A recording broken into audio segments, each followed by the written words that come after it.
Want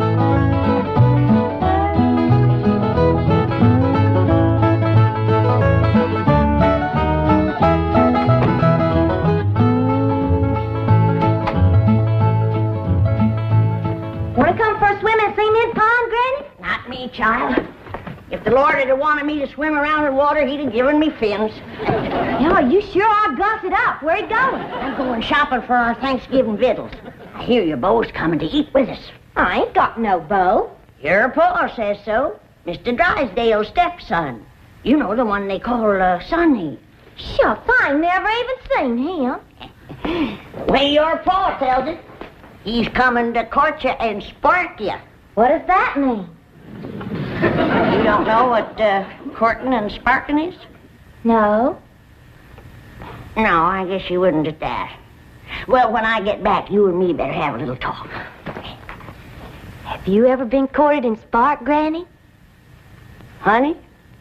When I was a girl back in Tennessee, I set so many boys' hearts on fire that they took to calling that neck of the woods the Smoky Mountain. Well, see you later.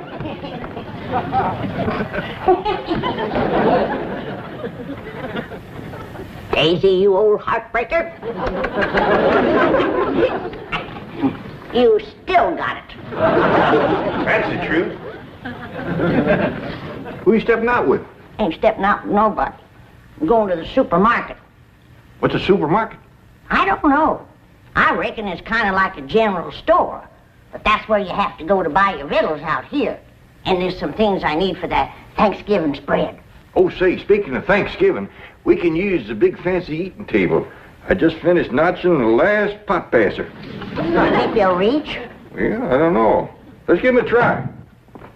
Jethro! Yeah, Granny? You all set to get took to the supermarket? No, not yet. Fetch me a pot to the fancy eating room. Yes, sir.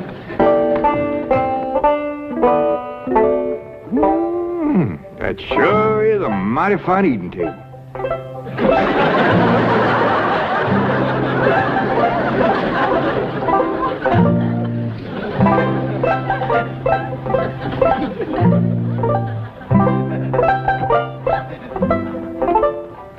Jethro's fetching a pot. Granny, you gotta admit, folks built this table sure knows what they was doing. It is built solid. It is that. You could set a half-dozen turkey gobblers on there and never sag it a bit. This here is a dandy idea, especially if you got young ones at the table. The plates won't slip off on the floor. Yeah, I've sure scrubbed up a mess of pone and sorghum. Bet nobody ever scrubbed up none from this floor. There's been plenty spilled on the table, though. Sorghum? Something sticky. I can't get that green tablecloth off there. Save me. Stuck on me? Can't imagine anybody to lay a clean tablecloth on a sticky table. Yeah, Granny, I reckon all women ain't as spick-a-span as you are when it comes to keeping house. Here you are, Granny. Set it in the middle of the table so we'll see if these pot passers reach.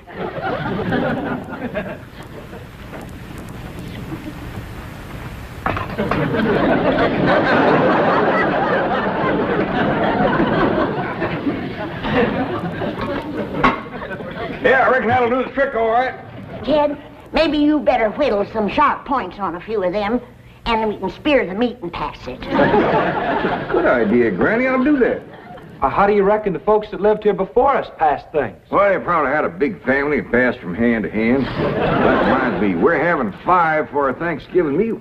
Yeah, you already told me. Company coming? Extra special company. Elly's beau. Has Elly got a beau? She sure has. Mr. Drysdale's stepboy, Sonny. Him and Elly ain't never seen each other yet.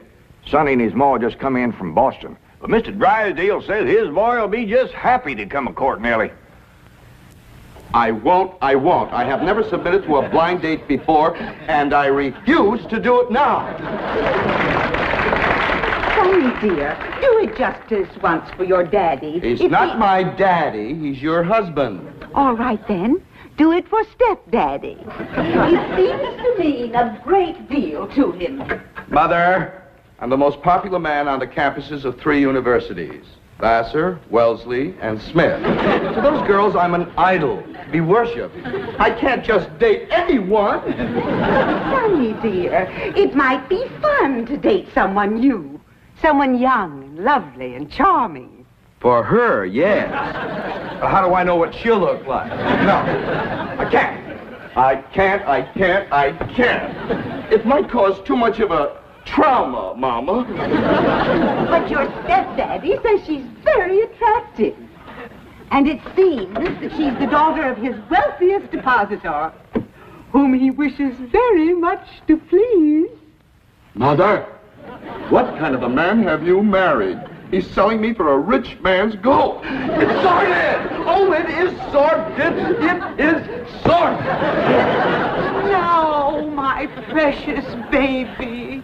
I know it was wrong of me to marry a common bank president, but I wanted you to have everything, and all I could give you was the heritage of a fine old family.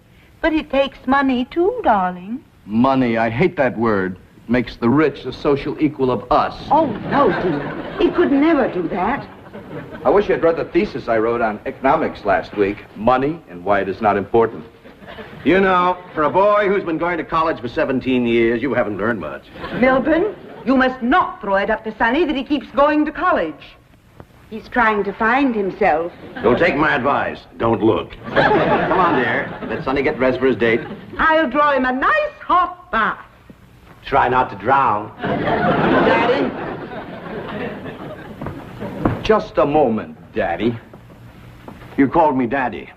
You've never done that before. Well, don't ever do it again. I refuse to date a strange girl just to benefit your economic situation. Well, I've got news for you, Sonny. My economic situation and your economic situation have a very definite relationship. Money doesn't interest me. Who steals my purse steals trash. Well, you will have a date with Elly May Clampett, and you'll be nice to her, or I'll cut off every penny of your trash. Milburn, did I hear you say that it's the Clampett girl you're asking Sonny to date? That's right. But, my dear, I haven't finished the genealogical check of their family tree. We don't know that Elly May is socially acceptable for Sonny. Good heavens. Now, you listen to me, Sonny. Jed Clampett is thrilled at the prospect of his daughter having a date with you. A city boy, educated, refined. To him, you're a knight in shining armor, a handsome Prince Charming. He thinks you're the greatest thing that could ever happen to his daughter. Mr. Clampett sounds like a very intelligent man. No, dear. I've heard the most disturbing reports about the Clampetts. I understand they're no better than peasants. Good heavens, a date with a girl like that is unthinkable. Now, Margaret, I hesitate to assert my authority. But unless I have assurance that my wishes will be carried out, I'm afraid I will have to... Mother! Dad! Who is that? Who is she? Who is what, dear? That divine creature by the pool next door.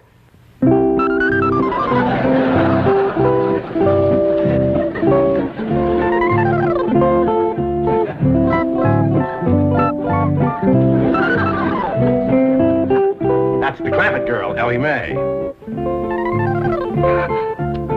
Oh, Dad, you're sensational. Of course I'll date her. Good boy. But, Sonny, she's not a blue blood. The color may not be right, Mother, but I sure dig that crazy container. Wow.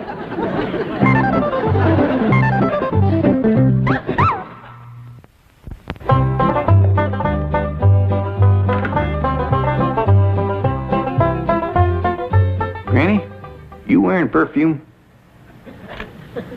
Pure vanilla extract. You rascal. You're gonna have that storekeeper's head just a spinning. That's the idea. Just because I got plenty of money don't mean I have to spend it all.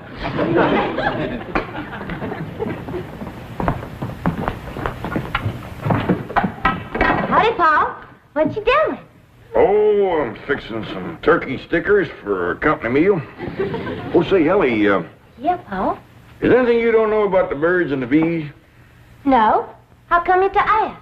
Well, I reckon these are what Sonny Drysdale's been studying at school. Either that or he's partial to them. How'd you know? Well, when I mentioned to Miss Hathaway that you was going to be keeping company with Sonny Drysdale, she says, Mr. Clampett, she says, you better have a talk with your daughter about the birds and the bees. Shucks, I know all about the little critter. Well, that's why I figured you being raised in the woods and all. But I didn't let on to Miss Hathaway. I know she's just trying to be helpful. Granny says she's going to have a talk with me about courting and sparking. She is. Well, I'm glad of that, Elly. I was kind of wondering who was going to do that. Well, Paul, why don't you tell me about courting and sparking? Well, Elly, that's something that a girl's ma usually tells her about. Well, I ain't got no ma, so why don't you tell me? Well, Granny will do it when she comes back. Well, what if she don't get back before Sonny Drysdale comes? Then I won't know how to court and spark him. Well, you ain't supposed to court and spark him. That's what a feller does to a girl.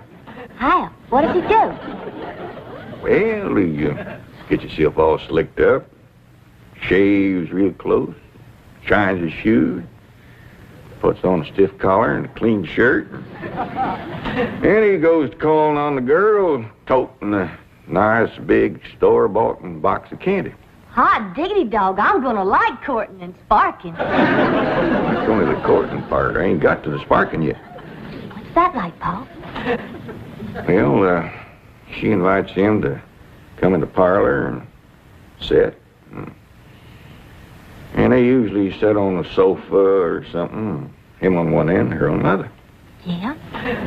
Well, then he goes to carefully, little at a time, scooching down to where he's within reaching distance of the girl. Sonny Drysdale gonna do that to me? He might. And when he does, that's when a girl has got to be careful. Don't you worry, Paul. If that rascal goes to reaching for my candy, I'll knock him clean off of that sofa. Oh, Sonny, you sea beast. You creature from the Blue Lagoon. Now, my dear, don't you fling yourself overboard, because I'm not worth it. No, don't. My dear. Oh, well, there were too many girls aboard anyway. We were beginning to list. Sonny, are you decent? Not me. The devil. Come in. Sonny, you're beautiful. Mother! Girls are beautiful. Boys are handsome. Dashing. Debonair. You're right. I'm beautiful. Well, I just spoke to Jed Clampett. He's expecting you to call this afternoon. Maybe take Elly May for a drive. And tomorrow, they're expecting you for Thanksgiving dinner. 2 days? Gee, stepdad, no girl has ever been exposed to me for 2 consecutive days. What? Well, it may be unleashing forces too powerful to control. What if the Clampett girl gets serious about Sonny? Well, we'll celebrate with the finest champagne money can buy. Oh, no, my baby's not ready for marriage. Margaret, he's 35 years old. I am not. I was a leap year baby. Now, I don't know about this nonsense. Now, you climb into that expensive sports car I bought you and go calling on that girl, or so help me out. Children, please. Sonny has never been exposed to violence. Even when he was born, I gave the doctor strict orders that he was not to be spanked. But it's not too late to start. Now, are you going or aren't you? I'm going. I am going. You want me to go along? No, Mother, dear.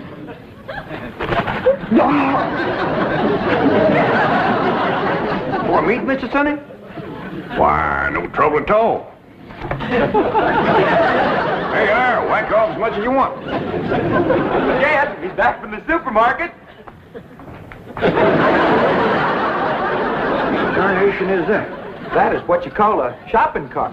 There's a sign down at the supermarket that says take one. So Granny did. But they's Indian givers. They wanted me to give it back when we were leaving. She didn't do it. Did you, Granny? You're darn tootin'. Oh, they sweet as honey when you first come in.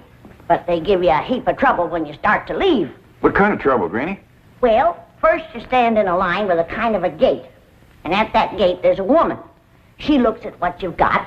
Then she starts to push a lot of little knobs. And bells start to ring. And a drawer pops open with a lot of money in it.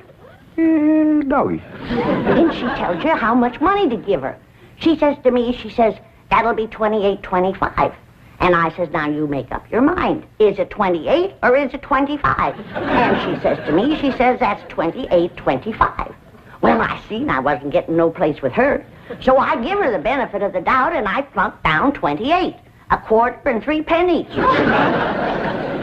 I reckon that pleased her. You'd have thought so, but not her. As I started through the gate, she says, hold on. Madam, you're short. I said, maybe so, but I'm big enough to take you on. Granny was getting right mad. Well, you'd have got mad too, Jen. And you get after Elly about running around in boys' pants. You should see those women in that supermarket. He was wearing boys' pants, was he? Some of them were in their underpants. Actually, I wanted to get Jethro out of there. Actually. And I did, too. By dingy, they didn't stop us. Good for you, Granny.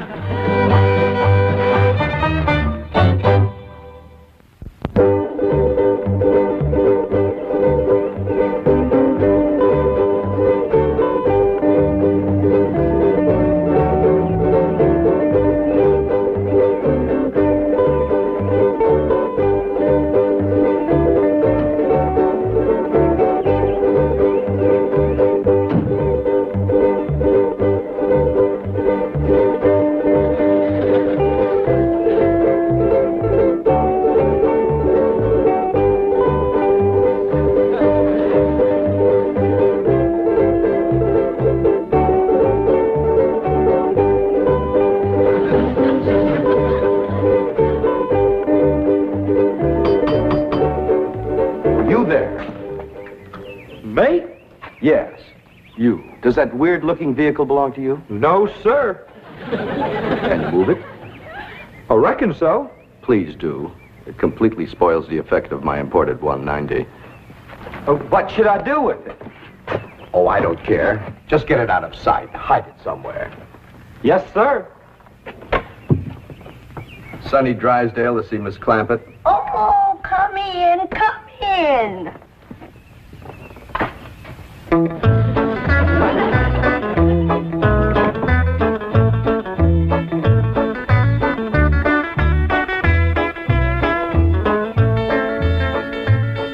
What you doing, Jethro? Trying to find out how to drive this thing. What for? Whose is it? Sonny Drysdale's. He asked me to get it out of sight for him. All right. Just trying to surprise Elly. Where do you say put it? Well, he just said hide it somewheres. Yeah, let's accommodate him. You take the front end, I'll take the back. We'll put it back of them bushes yonder. Okay.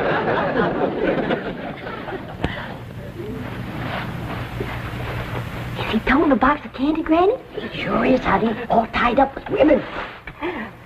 Oh, Elly. Child, you are just beautiful. Shall I sprinkle some vanilla extract on you? Becca? No, I better not. Sometimes that drives them wild. I didn't get to talk to you about courting and sparking. Oh, that's all right, Granny. Pa told me. Oh, all right, now you follow me. Don't be nervous.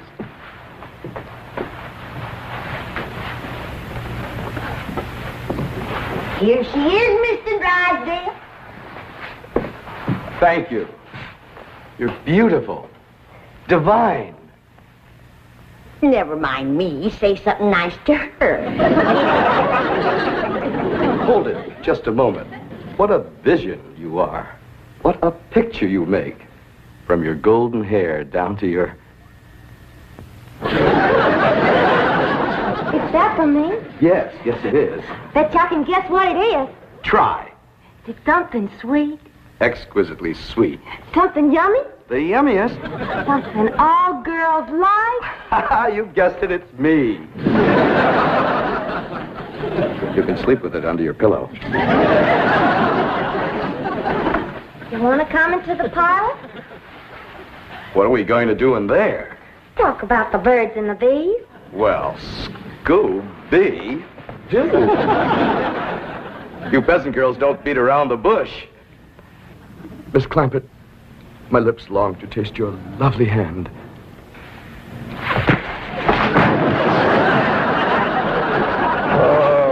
Why did you throw him? That rascal was fixing to bite me. Bruised it to him.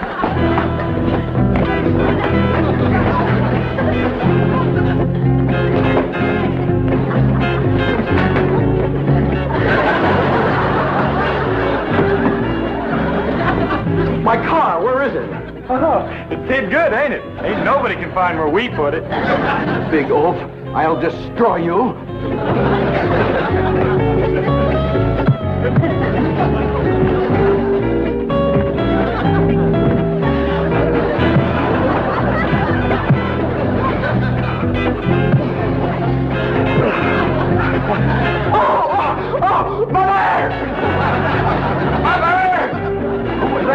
Sonny Drysdale.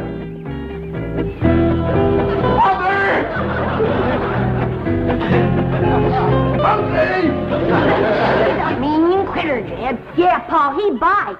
I did him a favor, and he commenced to hitting me. I claim us Clampets have been insulted by the Drysdales. Let's go feud 'em. Oh, now. Why, we could whoop 'em with one hand tied behind us. We ain't got no cause to whoop 'em, Granny. No cause. Why, just yesterday I went over there to the Drysdales to borrow a cup of possum fat. And that butler fella that lives over there, he says to me, you wouldn't pull my leg, would you? And I said, well, one good turn deserves another. Stick it up here and I'll give it a yank. And do you know that he slammed the door right in my face? Let's go. Now, hold on. Now, we're all going to calm down. We'll go next door, talk to Mr. Drysdale. We'll straighten this whole thing out. Come on. There. Mother's baby is going to be all right. Was it just a dreadful experience, darling? Dreadful. Margaret! Sonny! The Clampets are here. They followed me.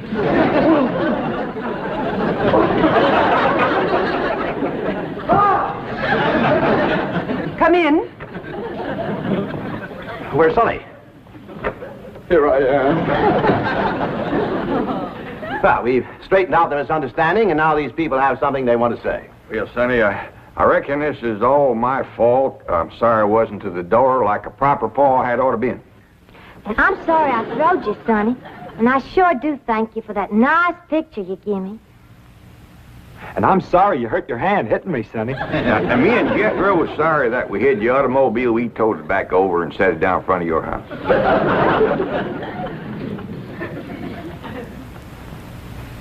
Well, I can't think of nothing I'm sorry for.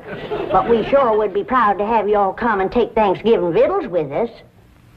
Sonny and I wouldn't think Of passing up an invitation like that. We'll be there, all of us. Let us say grace. We sure have got a lot to be thankful for, Lord. We got good health, and good neighbors, good food. Jethro's going to school. Elly's got a feller.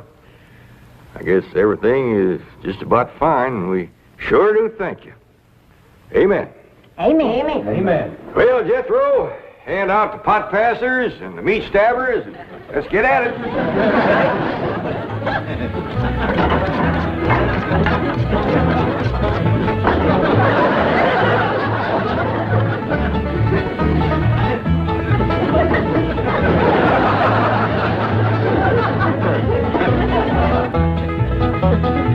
Debbie's on drumstick.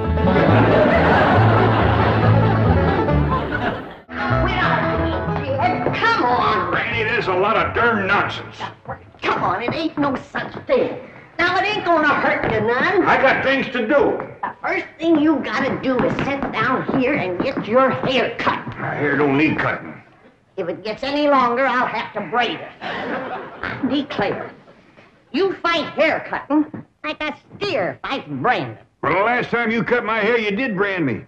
How did I know somebody poured hot gravy in my bowl? Smarted considerable. Sure plastered your hair down nice, though. No, I might go to selling that stuff. Gravy? Sure made your hair look mighty sprucey. Yes, sir. You were slicker than a peeled onion. Smelled like one, too. I'd go to selling that stuff. I could put an ad in one of them catalogs. If you want the girls to stop and stare, put Granny's gravy on your hair. All right, Granny, come on. Let's get on with it. Hey, Uncle Jed, you're getting your hair cut. Thanks for telling me, Jethro. Oh, that's all right. Turn it, Jethro. What's going on? Is there going to be a wedding or something? I could be the way that Sonny Drysdale is a sparking Elly May. Oh, he's with her right now, up by the cement pond. I better get right out there and keep an eye on him. Now, you sit still and leave those young'uns alone. Can't you remember how it was when you was a boy? Yeah. I better get right out there. It's broad daylight. And besides, they swimming. No, they ain't. He's a sitting on the bank, and he's a holding her hand. What an interesting hand you have.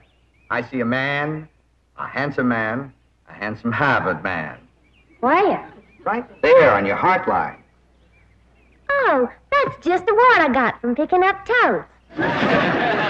Elly, you mustn't let horrid, slimy creatures touch you. Oh, heck, you ain't slimy, Sonny. Just a mite greasy from all that oil you smear on yourself. What a precious paradox you are. What a charming contradiction. You look pure Park Avenue and you speak pure Tobacco Road. That good? Good, it's fascinating. You're a challenge to me, you child of nature. You are the raw clay from which I will mold a perfect woman, worthy of a perfect man. Me. You know Shaw's Pygmalion? I don't even know Shaw, let alone his pig. Oh, you woodland sprite! You forest little bird. You are so refreshing after all those intellectual types of Vassar and Wellesley. You make me feel superior. That good? Good? It's divine.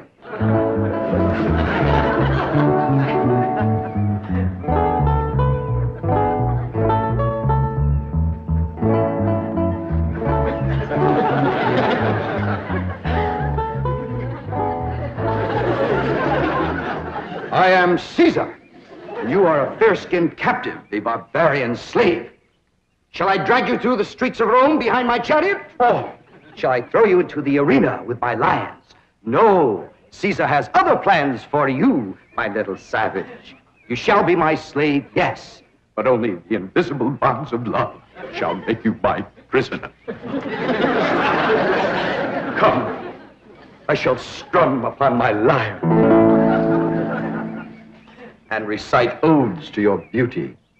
What say you to that, fair maiden? How speak you now to mighty Caesar? I declare, Sonny, you're more fun than a bucket of tadpoles.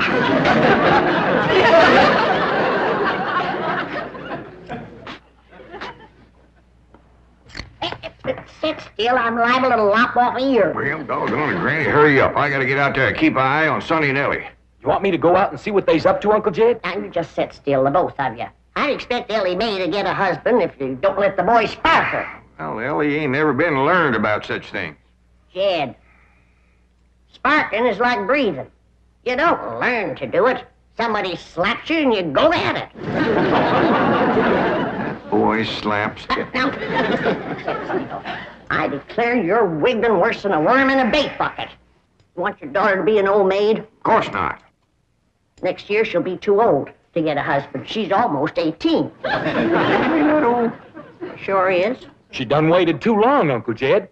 Why, no boy wants to marry up with a middle-aged woman. Elly May can get herself a husband anytime she wants to. Why, she's the purtiest and... Now, don't get your old feathers riled up, you old rooster, you. Elly May'll be all right if you just leave her alone.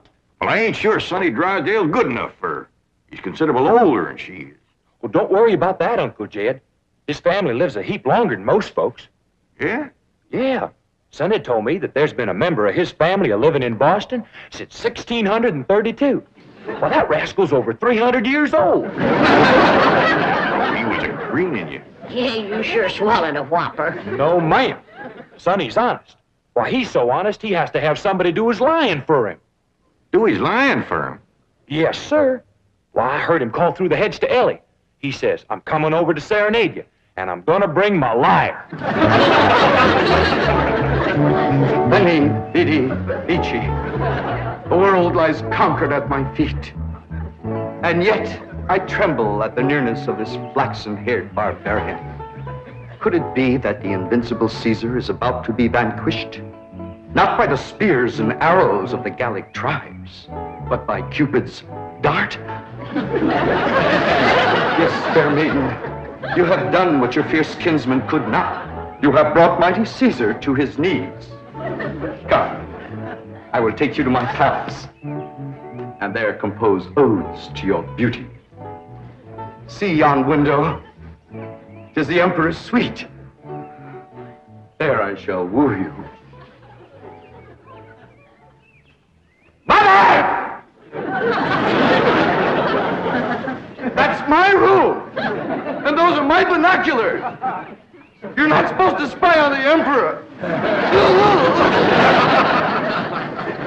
What are you trying to tell me, Sonny? Mumsy can see you, but she can't hear you.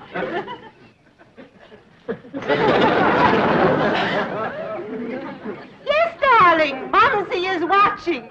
You look magnificent, like Apollo, the god of manly youth and beauty, the god of poetry and music. Look out! You're getting near the water. Be careful. Wait! Mommy will get your inner tube. Come, fair maiden, and I shall sing of your golden tresses, and your azure eyes, and your skin of alabaster, and your other charms that set me aflame. You mean you really burn it? Yes, dear one, and only you can put out the fire. Okay.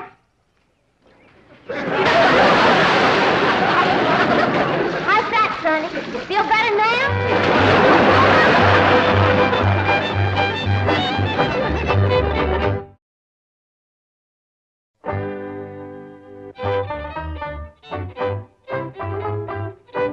All right, Jethro, you're next. Oh, hi, Elly May. Where's Sonny? Well, he run home to his mama. You didn't throw him down and hurt him again, did you? Don't you know, Pa? He caught fire, so I wetted him down into the pond. Sound like you done the right thing. How'd you catch fire? He said it was my charms that set him to burning. What charms was you toting? Well, just my sack of crawdad bones and my buckeye. We never heard of crawdad bones and a buckeye starting a blaze. What happened to your rabbit's foot? I didn't have it. There you are. You can expect trouble when you ain't toting a rabbit's foot. You know what my teacher over at Pot School said about toting a rabbit's foot? What? She said it's a superstitious invocation contradicted by scientific knowledge. It's always nice to know you ain't been doing something foolish. Don't you worry none, Elly. You go jump into a purty dress, and I'll walk you up a love charm that I guarantee will bring Sonny Drysdale back. Yes, I am, Mother. I'm going back. Sonny, darling, you're delirious. Here, bring some of this penicillin. I'll send for an ambulance. Mother, I am perfectly all right. Of course you are, precious. A nice rest in an oxygen tent is all you need. I don't need an oxygen tent or an ambulance. All right, just relax. And Mumsy will call the police. Police? But of course. I mean to have that violent, dangerous girl arrested for attempted drowning. Mother, you will not call the police. I'm going back there right now to see Elly May. Ah, darling, that's very brave of you, but you're in no condition to make a citizen's arrest. Mother, I'm not going to arrest her. I want to help her, to work with her, to tutor her. What?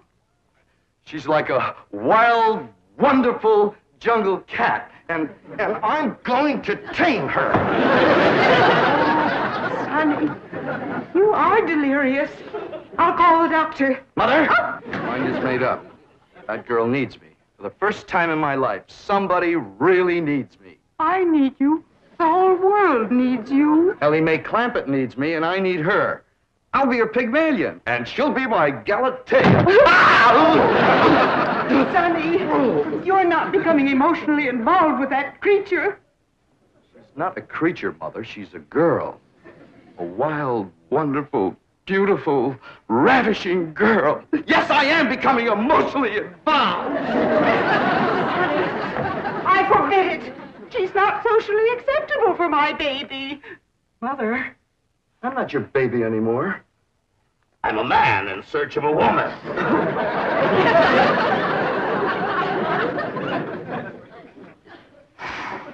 Where did he learn that language?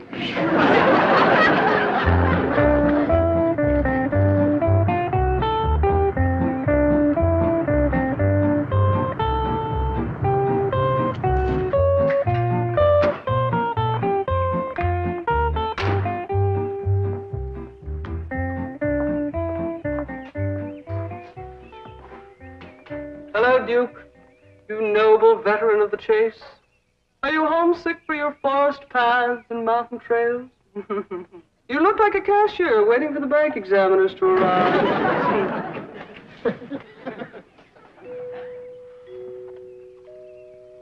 You know, if you were a cashier, you could hide $1 million in here.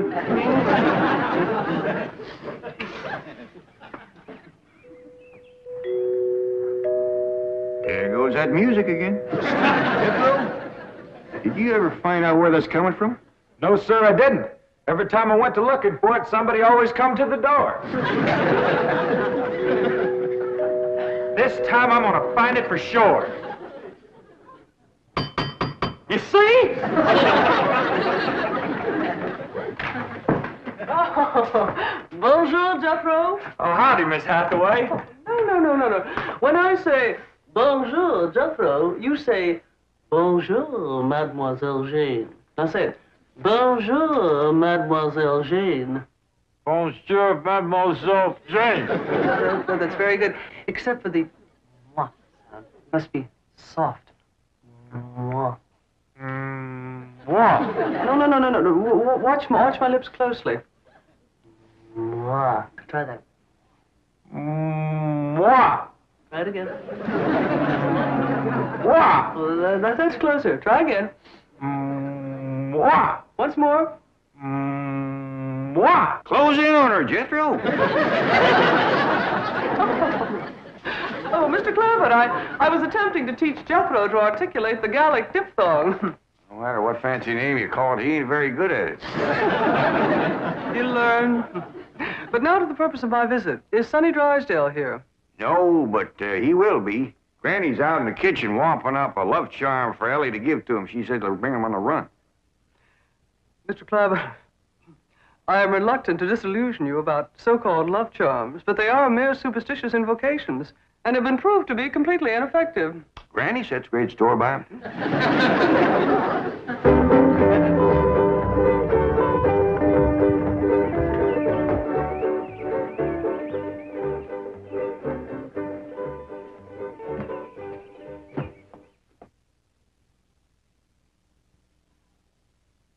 Here you are, Elly. One guaranteed love charm. Guard it with your life. What's in it, Granny? Oh, I dasn't tell you. Leastways, not just yet. But I'll give you the secret before I go on to my reward like my granny done to me. I'll guard it too, Granny. Granny?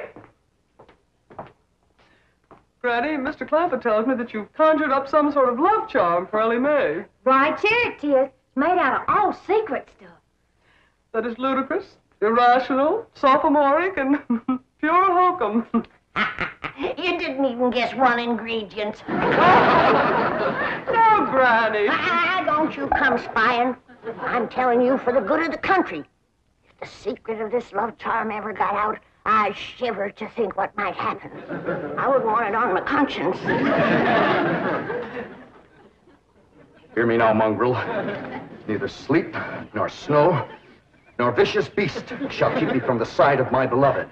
Here I come, ready or not.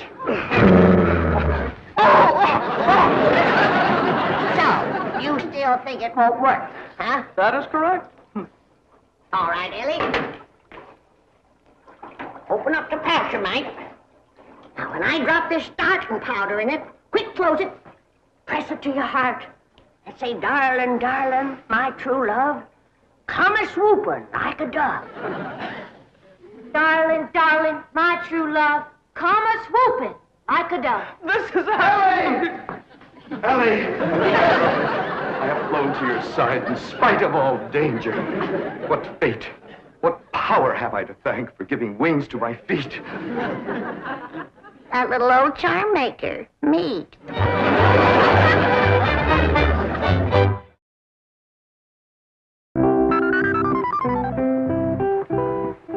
And now we shall begin the transition from Tobacco Road to Park Avenue. Now you watch me closely and I'll show you how to develop perfect posture and grace of movement. Ah, Kipling. Well, do you like Kipling?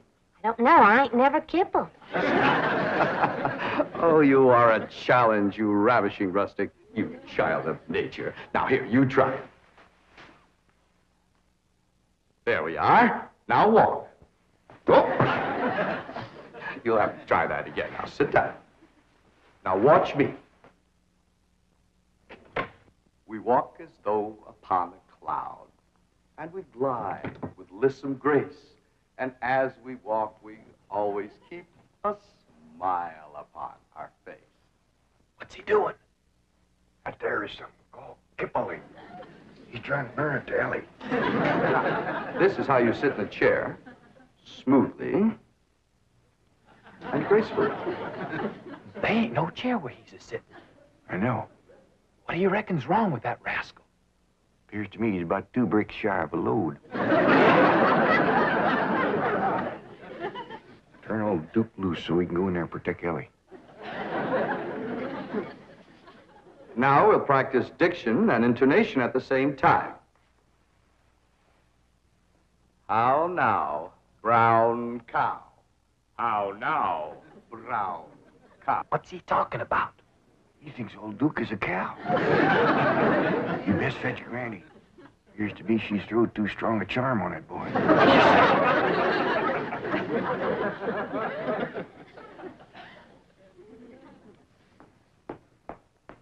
Here you are. One guaranteed charmer. Now, you hold the bag while I sift in the starter. I know this is all a lot of absolutely ridiculous nonsense. Please hurry. Darling, darling, my true love, come a-swooping like a dove. I better open this door before he busts it in. Miss Jane! Here he is. Granny's love charm is too strong. Don't fight it. It's bigger than both of us. Circled on me. Granny, come quick. The love charm you throwed on Sonny Drysdale was too strong for him.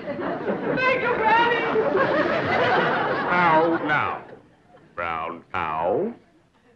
How now, brown cow? How now, brown cow?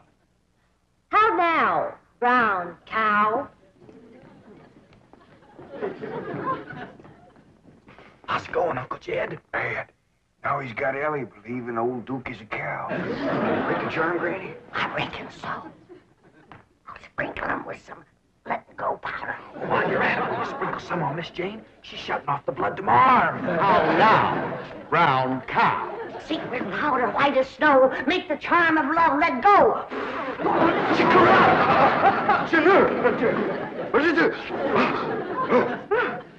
The spell is broken. Now, please, everybody listen to me.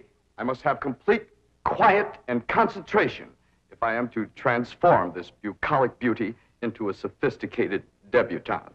Now, I have studied drama at Yale, Harvard, Princeton, and Dartmouth, and I am probably the only living man who can accomplish this difficult cultural metamorphosis in the brief time available.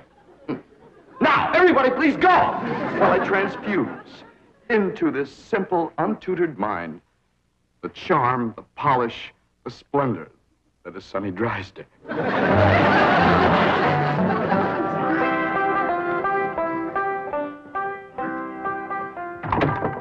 Jed?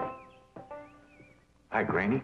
Is Elly and Sonny still in that room alone? It was the last time I was listening, a couple hours ago. They was talking about the rain in Spain, a land in the plain. Well, I guess he can't be up to no nonsense if they're talking about the weather. Doggies, I can't wait to see Elly all polished up and talking like Sonny and Miss Jane. While you're waiting, I got something for you. What is it? A love charm. What in the Sam Hill I want with that? It ain't what you're wanting, it's what you're getting, a woman. And it's high time you got one, being a widower.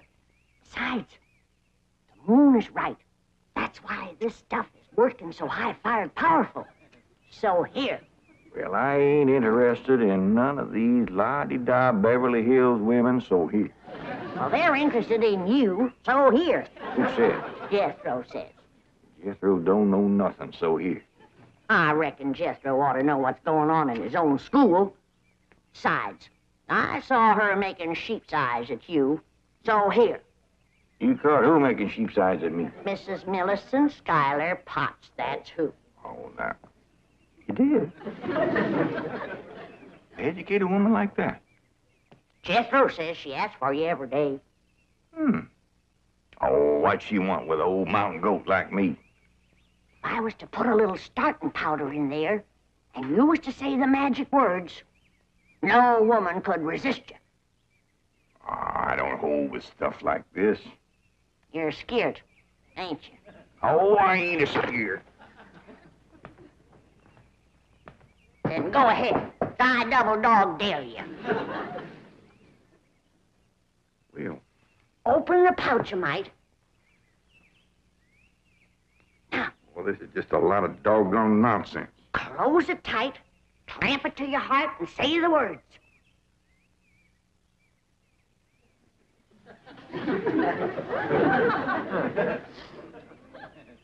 Darling, darling, my true love come a-swooping like a dove.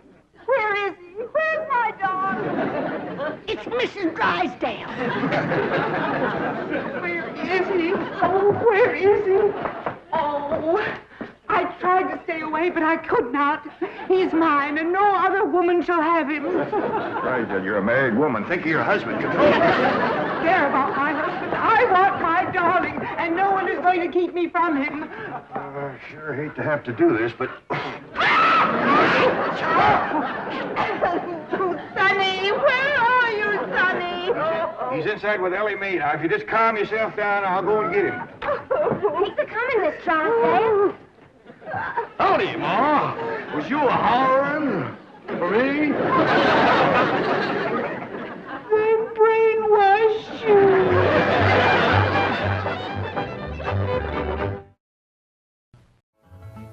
Oh, hi there, Granny. What you looking at? Oh, I'm looking at these pictures that Mr. Drysdale took of Sonny and Elly. Oh, yeah. He's right good, ain't they? Dandy. Jed, I reckon we'll be having a wedding around here pretty soon. How'd you know? Sonny's giving Elly a ring this morning. I couldn't get to sleep last night, and I heard them talking down by the door. All the way from your bedroom? Well, my window was open. That's still a powerful long ways to hear. Now, if you climb out into a tree and shinny down a ways. You heard Sonny asking Elly to get engaged? Plain as day. Sonny said, Elly, you going to be home in the morning? And Elly said, yes. And Sonny said, I'll give you a ring at 10 o'clock. Yeah, doggies. Was putting her straight up for 10 right now. Hello? Oh, good morning, son. I mean, Sonny? Yeah, Elly's here. Why don't you come on over? Oh, you want to talk to her on the telephone? Well, just a minute. Can't give a girl no ring on the telephone. Telephone, Elly! Okay, Paul. I'll get it up here. Granny, you hadn't ought to be listening. Well, it's a lot easier than shinning down a tree in the dark. I tore my nightgown. I sent a bunch of these back home to Cousin Pearl. What for? Yeah, you know how she was always bragging about her daughter, Jethrine, going to beat Elly May to the altar? Yeah. I sure would like to see the look on Pearl's face when she sees this. Jethrine, look at this. And I always bragged that you could beat Elly May to the altar. I can, Ma. I can outrun Elly May. My legs is long. Look, we gotta get busy. Now, what time's that Jasper fella coming to court you? 6 o'clock. He's taking me out in his car. Oh, no, he ain't. He's courting you right here in my parlor where I can see to it that he gets to the point. Well, that's where he's taking me, Ma. Perkins Point. There's the barn dance thing. I'm talking about the point of proposing to you. Don't you want to get yourself a husband? Yes, sir. Jethrine, why couldn't you have been born with some of my brains instead of just my beauty? Of course, I gotta admit that you ain't quite as pretty as Elly May. I ain't even as pretty as her fella. You are so. You got something to show us, Elly May? Here, hold out your hand. Let us take a look. Face clean, Pa. I washed them with soap. No ring? No, Granny, I washed them all the way up to here. Sonny Drysdale didn't give you no engagement ring? Shucks, no, Pa. Why do you want to do that? He's gonna take me driving. That's bad.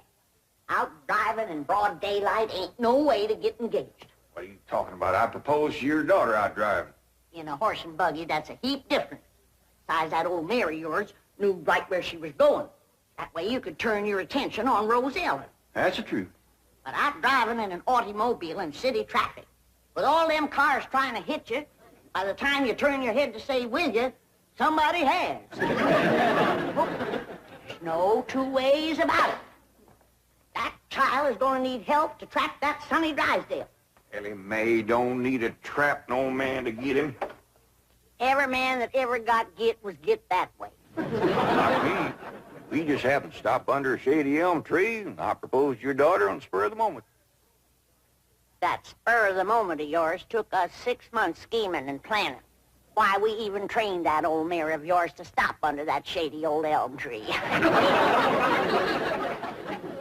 Well, any trapping will have to be up to you, Granny.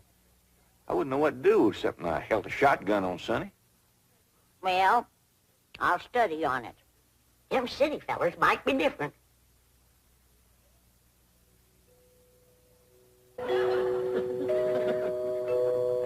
Jed, you reckon we'll ever find out where that music comes from? I reckon if we keep a looking.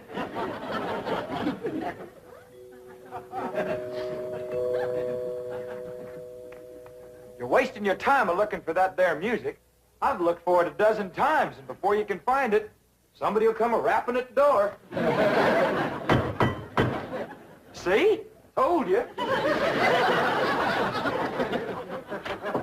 Oh, hi, Sonny. Greetings, all. Elly May ready? She sure is. She's been ready since she's been 14. I beg your pardon? Oh, Elly May, Sonny's here. What we want to know is, are you ready? Well, I sure hope you young folks have a dandy drive. Oh, we shall. I plan to take Elly on a socially significant drive through Brentwood and Bel Air to show her some of our depressed areas.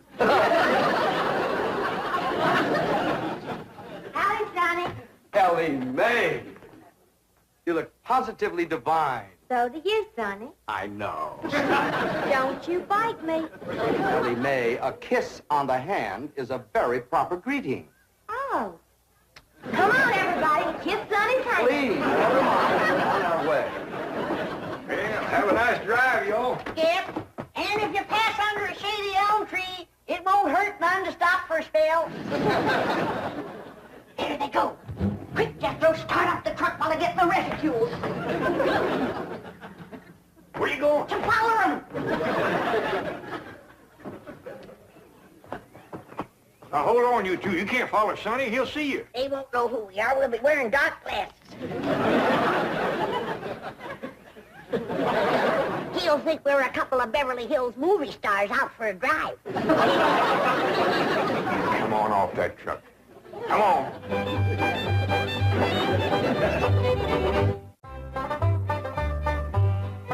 Jethrine, did you pour the fudge out to cool? Yeah, Ma, but I'm afraid it ain't going to get hard. Well, if it don't, you and Jasper can eat it with spoons, and I'll tell him I made it. You done dressing? Yeah, Ma. Well, come on in here and let me see how you look.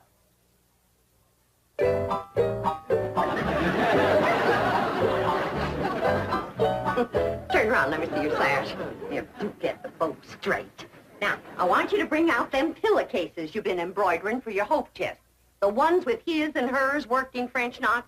Never hurt none to let a beau see you're handy with a needle. But I ain't. I always stick myself. Well, if you do, don't bleed on the pillowcase where you'll see it. Now, when you show him the stereopticon pictures, these is the ones I've picked out for you. They'll put him in the right mood. Niagara Falls by moonlight, Wedding under the Bower, The Stolen Kiss,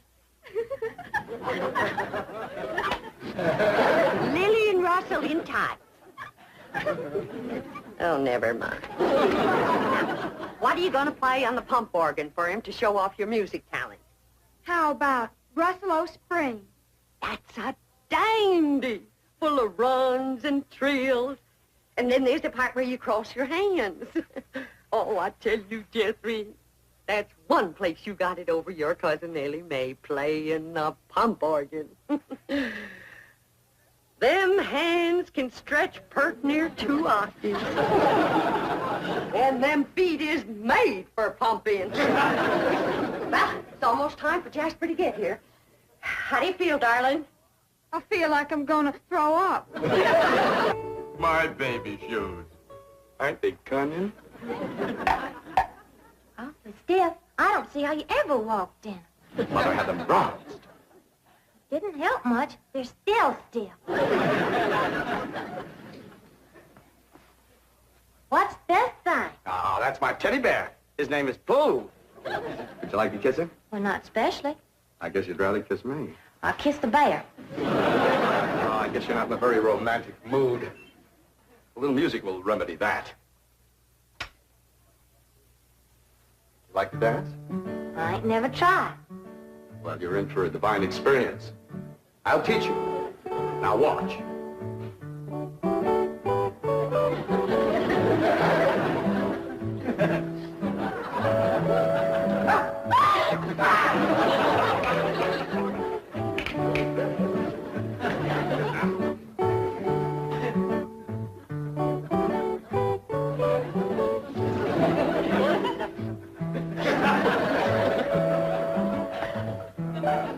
How do I look? Like something's a-hurting you. Maybe some rose thorns are sticking your gum. Enough of these preliminaries. Come here, my dear. Are you frightened? No, and I ought to be. Yes, you're in great danger. How come? You're in a man's room alone. No, I ain't. You're here. You are not playing the game. Still feeling sick to your stomach, darling? Yeah, Ma. Well, I went down to the cellar and I drawed off some homemade elderberry wine. Ain't nothing in the world better for settling a queasy stomach. Of course, according to the rules, you shouldn't touch spirits till your wedding day, but I guess in case of an emergency, a little swallow won't hurt.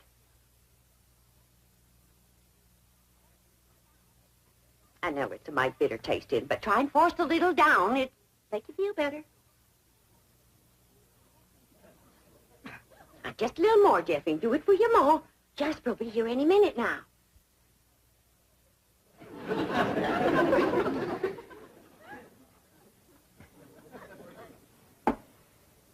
Feeling better? A little. I've got it figured how we get you to play the pump organ for him. I know just what he'll say when he walks in, because everybody does. He'll say, "Why, I declare, that's a mighty fancy pump organ you got there." And I'll say, "Why, thank you. I'm mighty partial to pump organ music." And then you say, "Why, I'll play something." And then you sit down and you play like you never played before. You understand? Yes'm. There he is. He ain't gonna throw up, are you? I'll try not.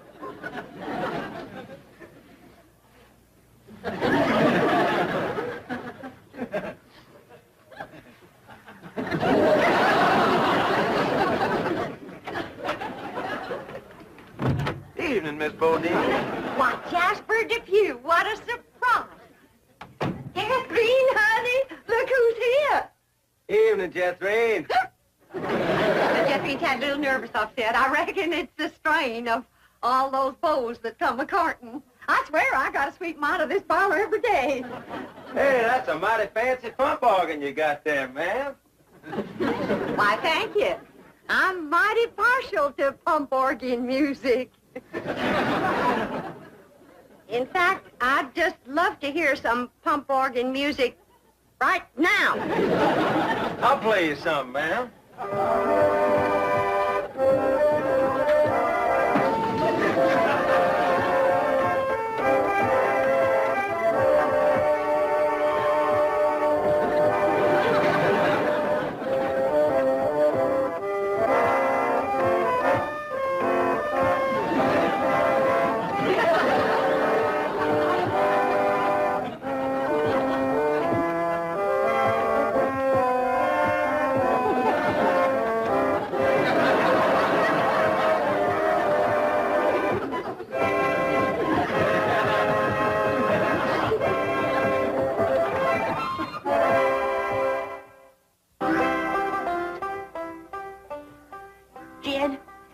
It's plumb past dark, and Sonny and Elly ain't home yet.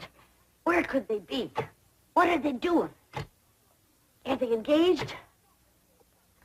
Why don't we hear something? Oh, that poor, sweet, innocent Elly May out there in the dark with a man. Jed, maybe something happened. Now, maybe something. Granny, calm down. Elly can take care of herself. I reckon you ain't nervous, huh? Oh, just sitting here whittling. Well, what you're whittling on used to be the arm of that chair.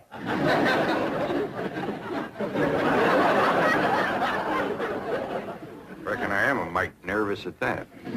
Now, Jed, when they do get home, you and me have got to see that Sonny don't get away without being proper engaged. Granny, maybe we's rushing things. Maybe Sonny ain't ready to get married. Jed, no man is ready to get married. You gotta get him ready. Like you get a steer ready for slaughter. Find something else to compare it to. Well, here we are. I reckon it's time to say goodnight. I sure do thank you for the nice ride, Sonny. My pleasure, Elly May. I'll give you a ring in the morning. Promises, promises. Would you like to take another drive tomorrow? Sure would. Where shall we go? To the preacher. Any place you say, Sonny. Well, see you tomorrow, then. Oh, here comes the bride. Here comes the bride. Howdy, Granny. Well, land sakes, look who's here. Ed, come say hello to Sonny. Don't bother, Mr. Clampett. I'm leaving. I'll show you a shortcut.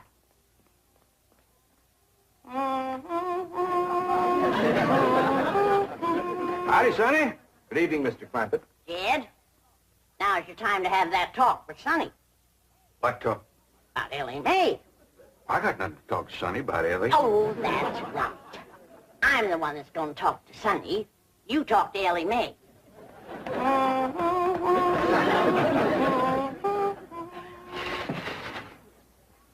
Did you have something to tell me, Paul?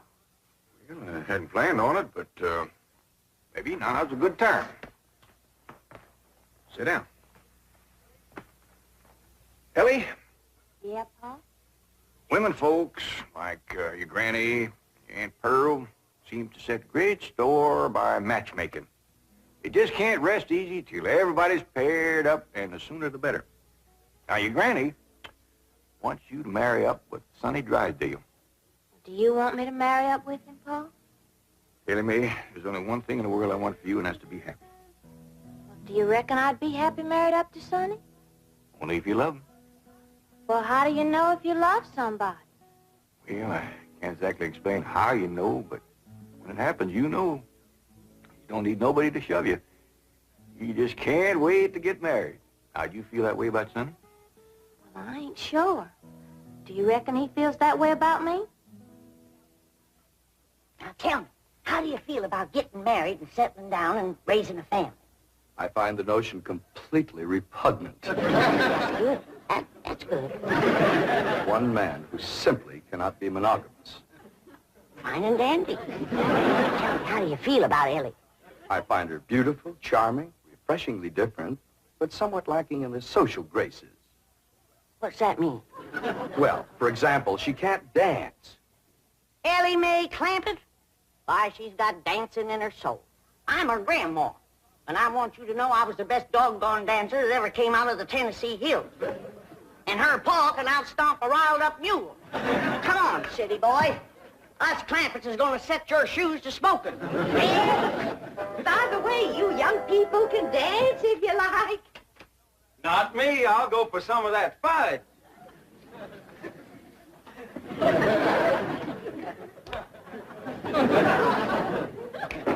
Come on, honey, let's dance. I'll turn on the Victrola for you. Come on, sweetie, let's dance.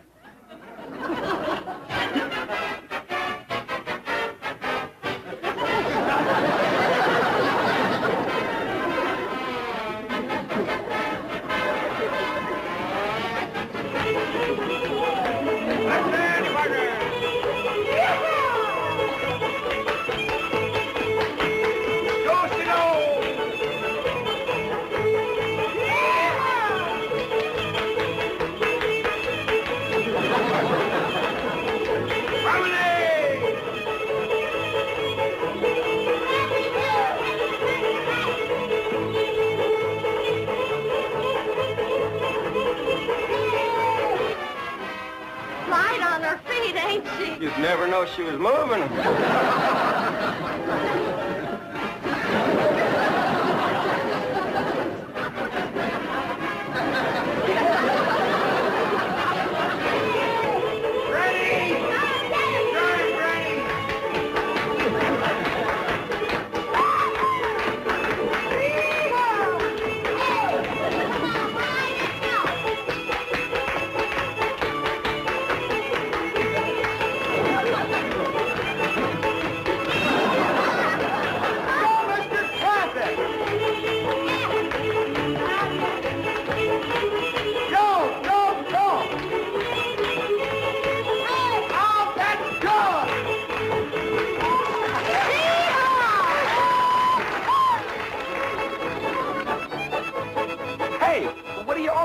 For? We're celebrating your cousin Elly May getting married. Is Elly getting married? She sure is. Really?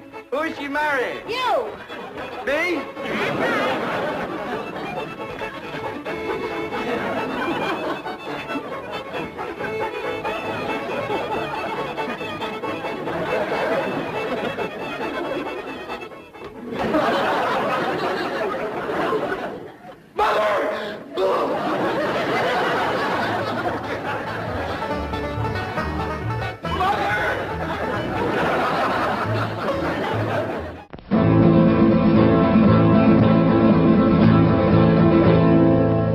Get a grip upon your chairs and hold your children tight. A mighty feud is starting and you'll see it all tonight. The Clampett clan is fighting mad, their honor's been besmirched. Sweet Elly May's been courted, but the darling ain't been churched.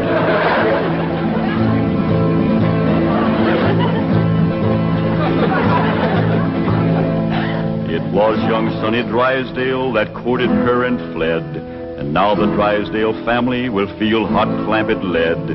'Cause stranger, you don't trifle with a hillman's daughter fair, or you will face his rifle and he'll deeply part your hair.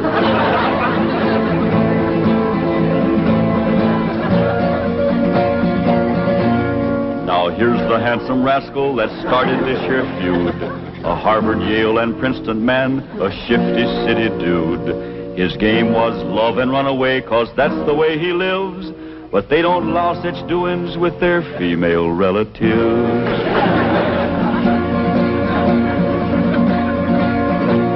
So now they're on their way next door, loaded up for Baer. And if my name was Drysdale, I'd be getting out of there. 'Cause mountain justice does demand that when a wrong's been done, the kin of him that done it must also face a gun.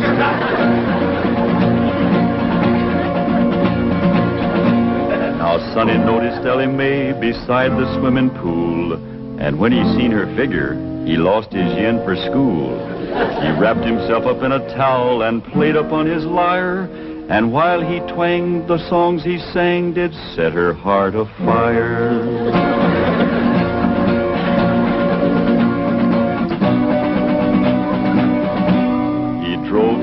the auto up and took her out to Spark. And all alone, unchaperoned, he kept her after dark. He took her in the parlor and he taught her to be grand. He showed her how to walk and talk and tried to kiss her hand.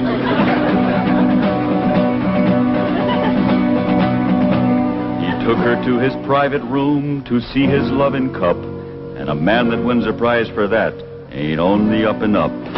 He wooed her with a tango and a rose betwixt his teeth, a smiling on the outside, but a leering underneath.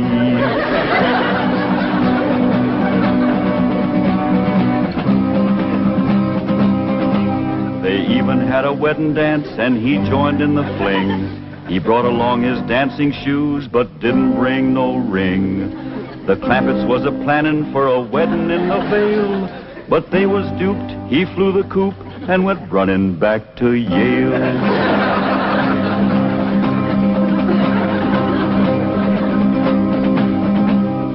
And now the Clampett clan is here to even up the score. I wouldn't want to be the man who opens up that door. You'll have to face their fury, on revenge they are intent. And if his name is Drysdale, his life ain't worth a cent. It's that butler fella.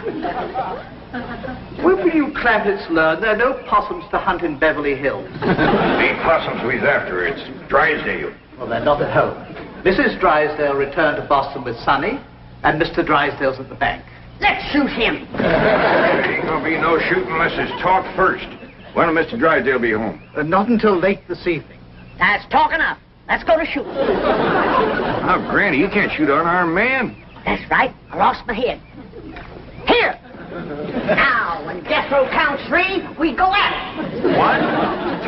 Now, hold on. Mr. Butler here ain't done us no wrong. He's one of their clan. I said there ain't gonna be no shooting unless it's talk first. I'll speak to Mr. Drysdale.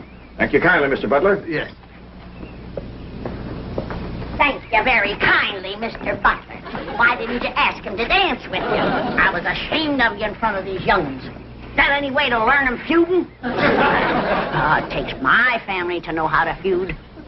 Why, we drove the Botkins clean out of Napoleon, Tennessee, chased them off, burnt their shack, and shoveled their footsteps off the path. Hot diggity dog. That's what I call feuding. I'm sure proud to come from a family like yours, Granny.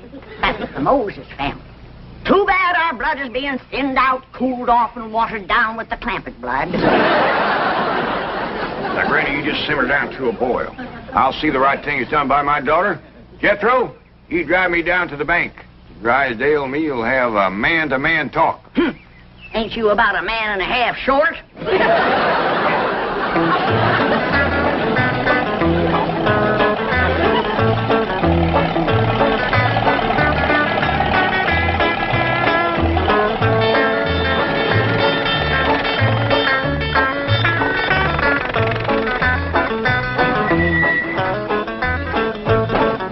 You wait here, I'll go and see Mr. Drysdale. You flush him out, Uncle Jed. I'll get him on the run.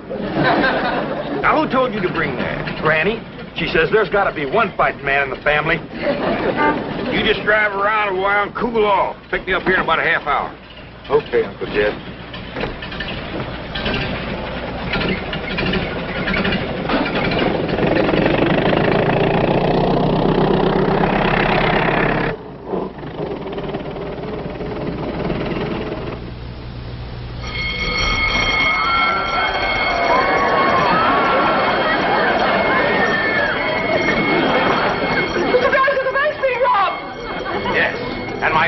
Where are you going? As president of this bank, there's only one place for me at a time like this. My bulletproof closet.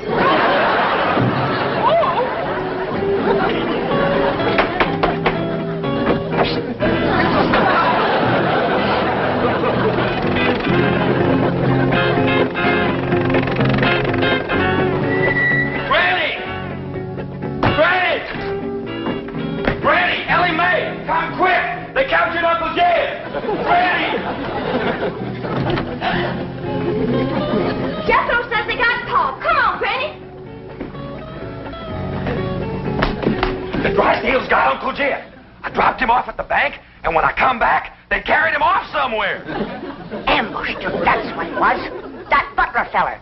He told them he was coming, and they laid a trap for him. What'll we do, Granny? Eye for an eye and a tooth for a tooth. They took one of ours, we'll take one of them. Where's your gun, Jethro? I give it to Uncle Jed. I reckon the Drysdales got him. We lost the first battle. They took our leader and our best gun, but we ain't lost the feud. Come on. Jeb Stewart says, when they think they got you licked, attack!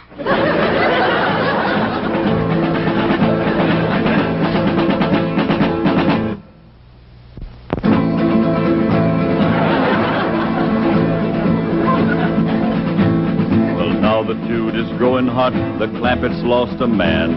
Their leader now is Granny from the Fightin' Moses clan.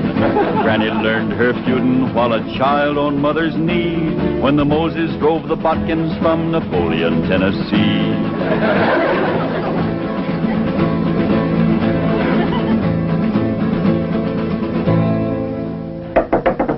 Now, Jethro, when he opens the door, you grab him. Elly, hold his gun. Yes? Okay, Granny, let's go. Put me down. Put her down, Jethro. We don't want her. Who don't? We don't. What's going on? There's a feud going on. You know something, Elly? Feuding's fun. Jethro, put her down. They got one of our men folks. We're going to take one of their men folks. How about we take her along as kind of an extra? No, not unless they captured one of our women folks. Elly May, you go in there and surrender. I ain't gonna do it. Jethro, put her down. How about I towed her as far as home and then let her escape? A little at a time. Wait, what's the meaning of this? He's the one we want. You towed him, Elly. My arms is full. Put her down before I take you to the woodshed. You look awful busy, Granny. Maybe I should go to the woodshed and wait for you. I think I'd better call the police. Stop in your tracks while you're able to make them. Now you turn around. Walk towards our house. I refuse to take one step. Now, you want to walk or you want to limp? You better run in the telephone, please. Never mind her, Jethro. Shoot the telephone wire.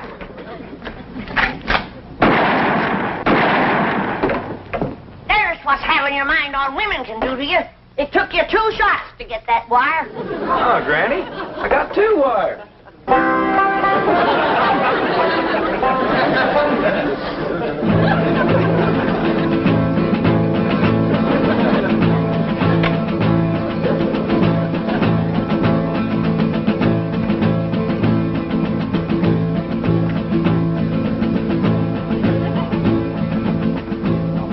Good work, Lieutenant.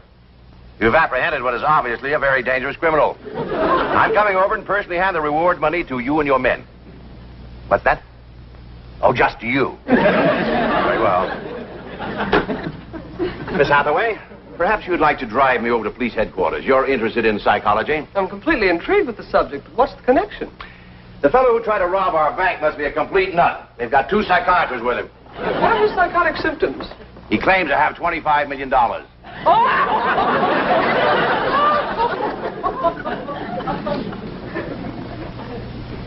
No, it couldn't be. I keep telling you and telling you, I got $25 million in Mr. Drysdale's bank. No, you didn't. They caught you before you got a penny. You're patient, Doctor.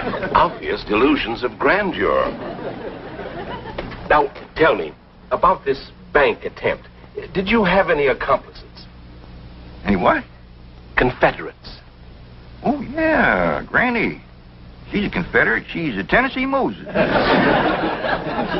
Tennessee Moses? That's right. Tell me, did she lead her people out of Tennessee? Sure did after they whooped the Botkins. Don't you mean the Egyptians? Well, they probably whooped the Egyptians, too, if they got in their way. Granny's folks was fighting fools. They certainly were. They defeated the best fighters Pharaoh had. I don't know about that, but they whooped the best fighters Napoleon had. Napoleon? Doctor, may I? You may not. I'm the one who uncovered this hallucination. Tell me about Napoleon. Yes. You see, Granny's folks won that fight? He sure did. Over Napoleon? Oh, yeah, they tromped all over Napoleon. Fabulous. But how were they able to do it? Did they fight with superior weapons? Oh, they fought with bodkin. I see. And Napoleon didn't have any bodkin? After Granny's folks got through with him, Napoleon didn't have a bodkin left. I remember the last day of the feud, they got Leif and Luke and Odds. Odds? Odds bodkin. Please. Just for a minute. Oh, perfectly safe to look out through the bars. After all, it's... Mr. Clappett! Gene, Mr. Drysdale, he sure didn't treat me very good over to your bank. My first visit, too. Let this man out of here. He's got $25 million in my bank. Open this door. Open it. Open it. Oh. Lie down, mister. Lieutenant!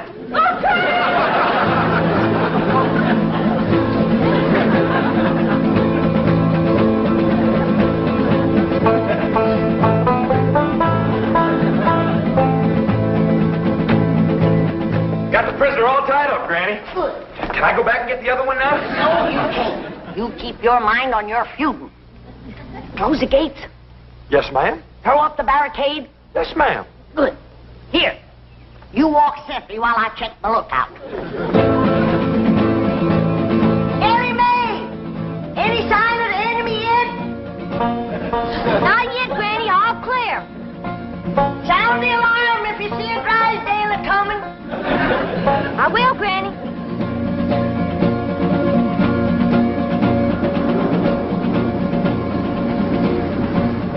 You see, all my employees are trained to be on the lookout for bank robbers, so naturally, when they saw you walk in with your rifle, their first instinct, well, it appeared to them that was just, well, it was... You're not mad, are you, Mr. Clampett? Well, no, we're not about the bank, but we's all right upset at Sonny for running off and jilting Elly May. Sonny? Jilted Elly May? Well, that's what we'd call it. He sparked her for 2 weeks running. Took her driving, dancing, held her hand, kept her out past dark.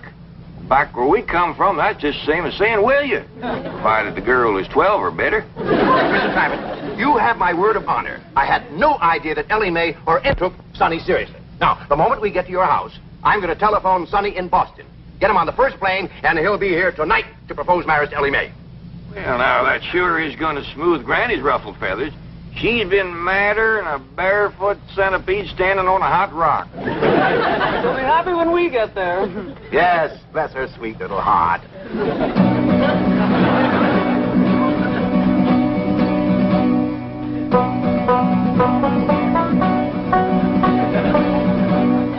Granny, I see him. They're coming. How many is they? Miss Hathaway and Mr. Drysdale. They's holding Pa prisoner. Come on down. We'll stop them at the gate or blast them at the barricade. Jethro, they's a-coming. Get ready to do battle.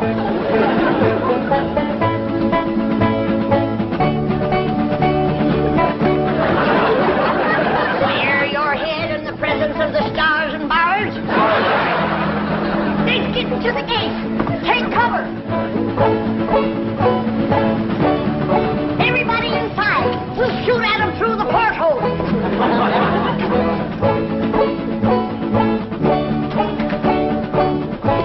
You won't hit Pa, will you, Granny? Don't worry, honey.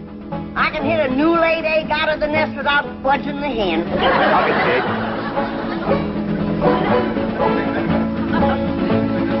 Stop where you are. Stay right there. Granny, it's me, Mr. Drysdale. I'm coming in. Let's get out of here. I'll learn them Yankees who they're feuding with.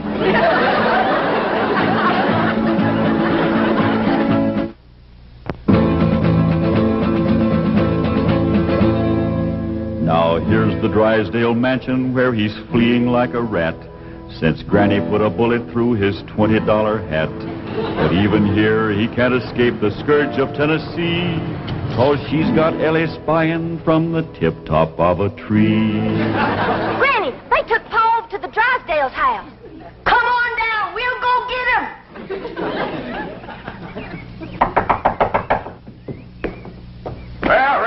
to call her on the telephone. When Granny's feuding, she's sometimes hard to reason with. Reckon seeing you with that rifle kind of set her off. But that woman shot at me. Oh, Mr. Drysdale, she shot at your hat. If that little old woman ever goes to throwing lead at you, you'll be casting a polka dot shadow. Marie, Ravenswood, why don't you answer the door? Oh, thank goodness it's you. The Clampetts came and captured Ravenswood. Captured him? Yes. And Jethro picked me up in his arms. He held me and wouldn't put me down. Why? He said he was feuding. Well, now, don't you worry, Marie. We're going to get this whole thing all straightened out. Marie, tell me more about your frightening experience with Jethro. Well, there was a knock. I opened the door, and Jethro just swept me up into his big, strong arms, held me tight, and wouldn't let me go. And he said that was feuding? Yes. That's why I was afraid to open the door right now. Marie, you've been through a shattering ordeal. Go and lie down. I'll watch the front door. Come on, Jethro, we're going back to the Drysdale's house. Ah, diggity dog, that's the part of feuding I like. And we're taking you with us, Mr. Butler. And if they've harmed one hair on Jed, that one hair you got will pay the price. Oh, won't you please listen to me? Mr. Drysdale's not feuding with you. He's a peaceful man. He's never shot anything but skeets. Skeets? How many did he get? We did very well. 98 out of 100. That's better than we did with the Bodkins. Ready, Granny? Come on, young ones, we got our feuding cut out for us. That Drysdale's our shooting fool. Now, Elly May, you carry the flag high and proud. If they shoot you, don't you let it touch the ground. Throw it to Jethro as you're falling. I'll do it, Granny.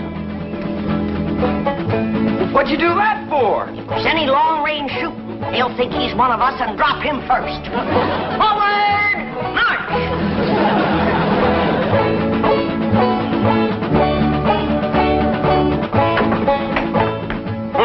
No wonder the phone wouldn't work. Marie said Jethro shot down the wires. Well, we can go next door and use the miller's phone. Yep. Been cut with a rifle bullet. Kind of ragged, though. Jethro must have been upset. That's bad shooting, to cut those little wires with a rifle? Why, when that boy puts his mind to it, he can pick a gnat off a plate of grits at 500 feet in a heavy fog. I'm the only one who can outshoot him. Except for Granny and Elly May. Well, what skeet shooters you'd make. What skeet? Oh, they're clay pigeons. That's what I shoot. Clay pigeons? Oh, it's wonderful. I love it. Your wife must be a first-rate cook.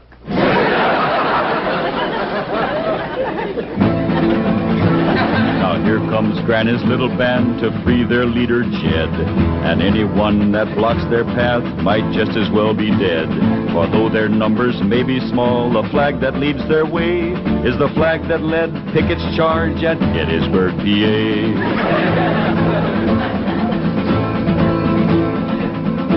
Stop for a minute. I got an idea. We use Mr. Butler here as a decoy, and we'll surprise him. What you mean, Granny? You knock on the door, and you yell to him inside that it's you. Then we'll rush in and we'll get Jed. And maybe somebody else, too, huh, Granny? You keep your mind on your feuding. Come on.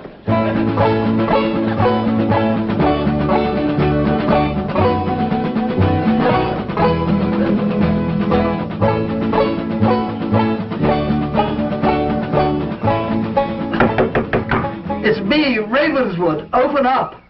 Marie! You may open it. Nothing to be afraid of. It's just Ravenswood.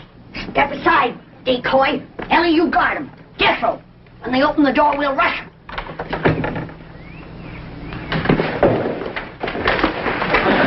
Yeah. Where's Jed?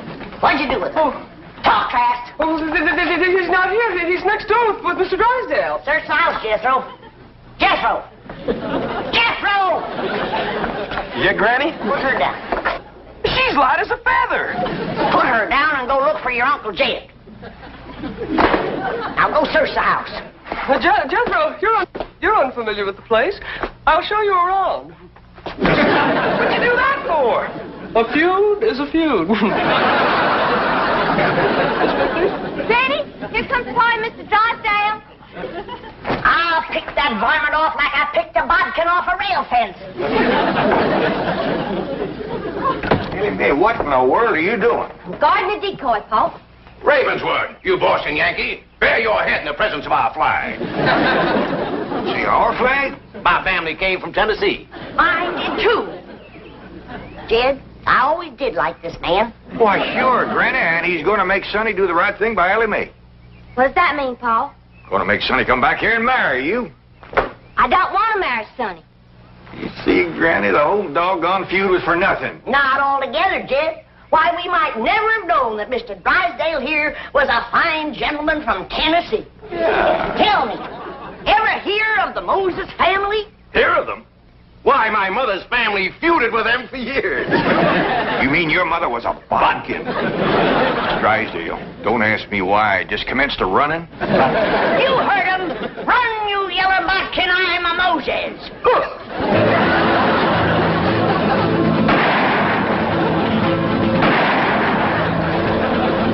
For a city feller, he sure can run. Like a scared rabbit. Well, let's go home. What heard that? Oh, listen, Granny. I heard you and Uncle Jed talking about what to get me for Christmas. This here will save you shopping. Oh, you can't take her home for Christmas. Now put her down. One of these days, I got to have a long talk with this boy.